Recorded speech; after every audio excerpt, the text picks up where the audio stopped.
হযরত মুসা আলাইহিস সালাম একদিন আল্লাহর দরবারে আরজি করলেন, আল্লাহ আমার জামানায় সবচেয়ে ভালো উম্মত কে? সবচেয়ে ভালো উম্মত তোমার কাছে পছন্দ। আল্লাহ বলতেছেন, এ মুসা, ওই যে আপনার যে ঝাড়ু দিচ্ছে, আপনার খেদমত করছে, সবচেয়ে দামি উম্মত, সবচেয়ে বেশি পছন্দ করি তাকে আমি। বলতেছে এই যে খেদমত করে খাদেম সে? বলে হ্যাঁ। তখন আল্লাহ আবার ডাক দিয়ে বলতেছে, আমি তো দামি বুঝাই দিছি, এখন কম দামি গুনাহগার দেখবেন না? বলে হ্যাঁ। তাকে দায়িত্ব দেন যে একটা গুনাহগার বান্দা খুঁজে নিয়ে আসে, যা সবচেয়ে গুনাহগার যেটা তাকে নিয়ে আয়। সে গেল, 3 দিন ধরে খুঁজলো। আল্লাহু আকবার। যখন 3 দিন শেষ হলো, নিজের গলায় নিজের রশি পেঁচিয়ে হযরত মুসার কাছে হাজির হলো। হযরত মুসা বলতেছেন, রাগী নবী তো, কি করছো?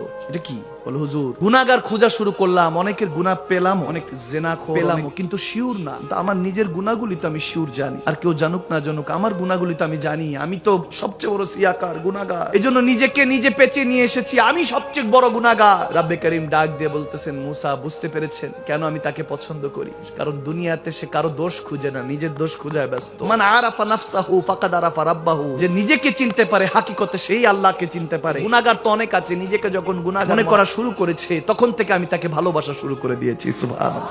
চোখের পানি এক ফোঁটা নিয়ে রব্বে কারীমের কাছে হাজিরা দিবেন, পিছনের সমস্ত গুনাহ খাতা আল্লাহ মাফ করে দিবেন। সুবহানাল্লাহ।